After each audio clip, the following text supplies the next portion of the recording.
Welcome back to 843 TV. Joining us now is Beth Gazarowski. She is the Patient Safety Officer at Hilton Head Regional Healthcare.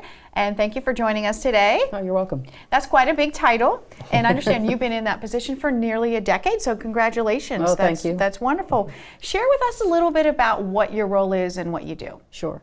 I get that question a lot because it is a strange title, but what I look at as my role is to optimize patient safety. So we have requirements by our accrediting bodies and the state for things like fall reduction, elimination of pressure ulcers, elimination of infections. I kind of lead those rollout events, training.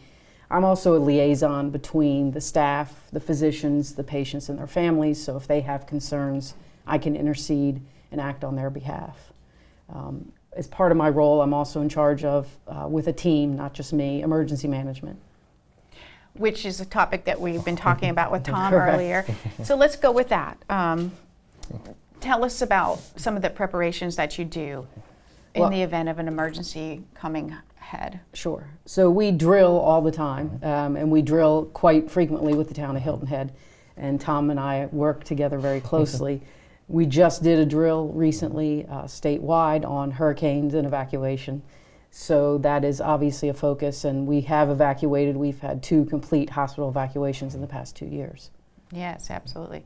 How did that go, by the way? Why don't you share with us about that? You know, we can always learn. I think the evacuation piece went very smoothly.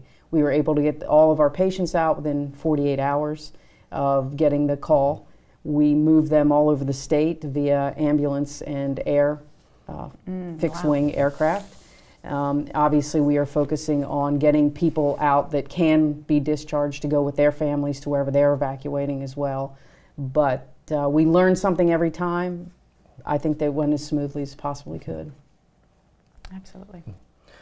So you mentioned medical patients. So what type of medical records should folks take with them when they evacuate? Not necessarily in the hospital, but in the home setting. Sure.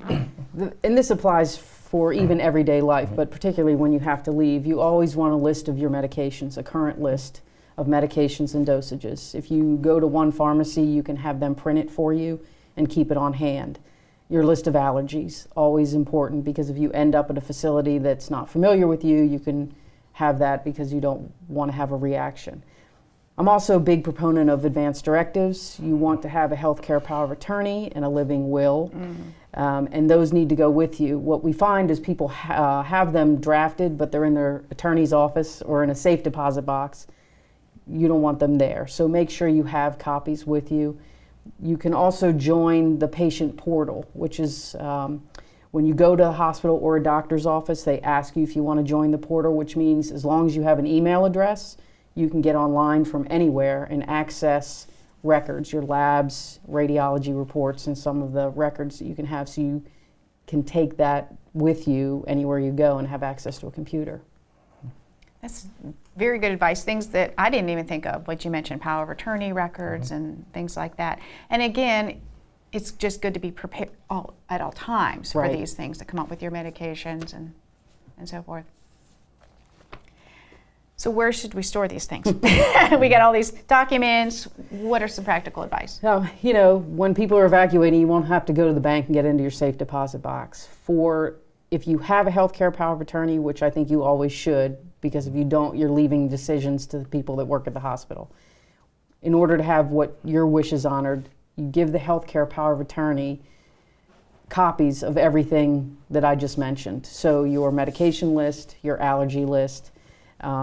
You can give them access to your patient portal so they can go online if they have to, and always give your power of attorney copy of the power of attorney, because if you're unable to make a decision or tell us that you have one, they can present it to us or to any hospital.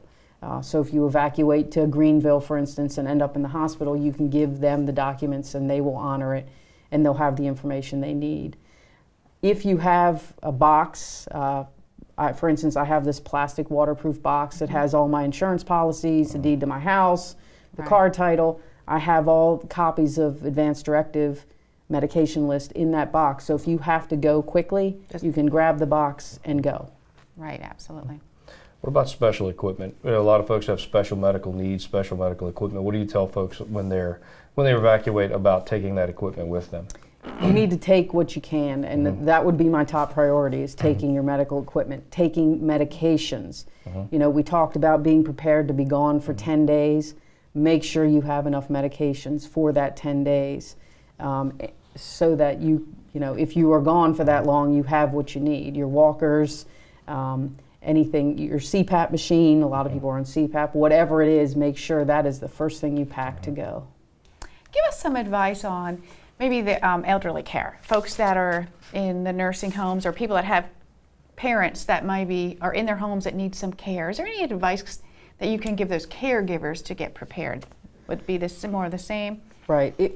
Have copies of everything already. The nursing homes all have their own evacuation plans. There are some people in assisted living facilities, for instance, their family will take them with them wherever they're evacuating so that they're not necessarily going with the assisted living group. But all the facilities in the area have their own plan. They have contracts with other nursing home facilities around the state so that they can take them and evacuate them safely. The other piece of advice I would give, particularly if you're in ill health, don't be in a rush to get back until all the facilities are restored, because what people don't realize is the hospital has to get all the machinery back up and running. Right. It takes us at least 48 hours to get all the radiology and lab equipment up. If we have no water, you can't run lab tests. The lab equipment all runs on water. So if you're safe, I know everybody wants to get back to make sure that their homes are still in good shape, but if there are no water services, sewer services, electricity, and you have equipment that needs to run on those things, as does the hospital, just wait and stay where you are, where you're safe and can get good care. And that brings us back to that whole patience thing again. So, Right. great stuff. Again, some really important information all of us need to keep in mind. So stay right here. We'll be back with more 843 TV.